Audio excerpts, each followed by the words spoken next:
Today, we will explore the topic of English Civil War and prepare for the life in the UK exam questions. In the early 17th century, England teetered on the brink of upheaval. A nation once governed by the divine right of kings was about to be shattered by conflict. This conflict would determine the fate of the monarchy, Parliament, and its people. In 1625, Charles I ascended to the throne, unwavering in his belief in the divine right of kings, his absolute authority to rule without interference. Yet England was not an absolute monarchy. It stood as a constitutional monarchy, where the king ruled alongside a powerful parliament. This body, divided between the House of Commons and the House of Lords, held control over taxation. However, King Charles' policies quickly provoked tensions with Parliament. During the period of his so-called personal rule, 1629 to 1640, known by his enemies as the 11-Year Tyranny, because he had dissolved Parliament and ruled by decree.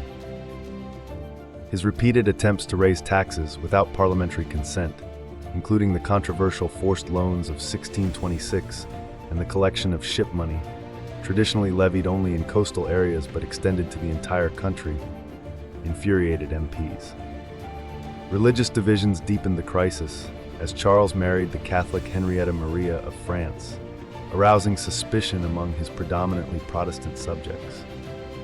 His support for Archbishop William Laud's reforms, which reintroduced elaborate rituals and suppressed Puritan practices, led to widespread unrest, particularly in Scotland, where the imposition of the modified version of the English Book of Common Prayer in 1637 triggered the bishops' wars.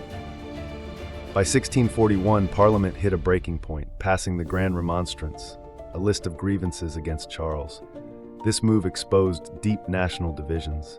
In 1642, Charles attempted to arrest MPs, pushing the nation to civil war. All attempts at constitutional compromise between King Charles and Parliament broke down early in 1642. Both the king and Parliament raised large armies to gain their way by force of arms.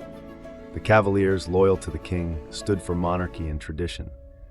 Opposing them, the Roundheads, under the banner of Parliament, sought a future where the crown's power was constrained by the will of the people.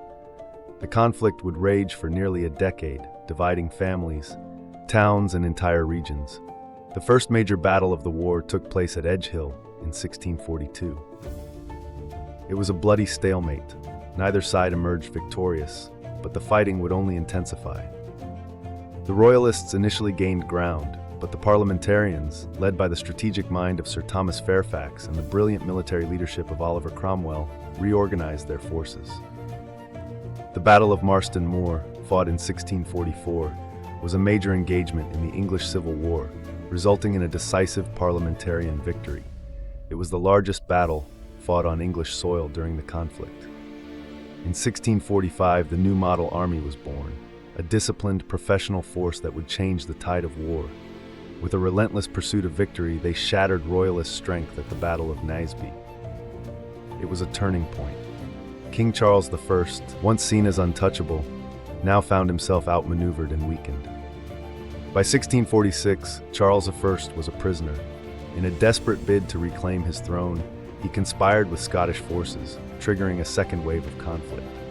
But in 1648, at the Battle of Preston, his final hopes were crushed. Parliament, now under the dominance of the army, put him on trial for treason. In a moment unprecedented in British history, the king was sentenced to death. With the execution of Charles I in 1649, England became a republic for the first and only time in its history, known as the Commonwealth of England. The monarchy was abolished. Oliver Cromwell, now Lord Protector, ruled with an iron will. His Commonwealth sought to reshape England, but tensions remained high. Religious reforms, military campaigns, and Puritan rule left many disillusioned. After Cromwell's death in 1658, the Republic crumbled. His son, Richard Cromwell, proved an ineffective leader, and England yearned for stability. In 1660, the monarchy was restored under Charles II. Britain had been a republic only for 11 years. The return of the king marked the end of the experiment in republican rule, but the legacy of the Civil War endured. Never again would a monarch wield unchecked power. The balance between crown and parliament had been forever altered. The English Civil War was not just a battle of muskets and swords. It was a battle of ideas. It shaped the constitutional monarchy we know today, laying the foundations for parliamentary democracy. So, let's go over some catch-up questions you might get on the exam. What was the main cause of the English Civil War? Conflict between the monarchy and parliament. Which king was executed as a result of the English Civil War? Charles I. After the execution of the king, what form of government was established in England? Republic. Who led the parliamentary forces during the English Civil War? Oliver Cromwell. What name was given to the Republican government that ruled England after the execution of Charles I in 1649? Commonwealth. What were the supporters of King Charles I called during the English Civil War? Cavaliers. What were the supporters of Parliament called during the English Civil War? Roundheads. Which two battles were significant defeats for Charles I's army during the English Civil War? Battle of Marston Moor and Battle of Naseby. What title did Oliver Cromwell assume after the Civil War? Lord Protector.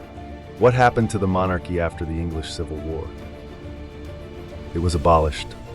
When was the monarchy restored after the English Civil War? 1660 under Charles II.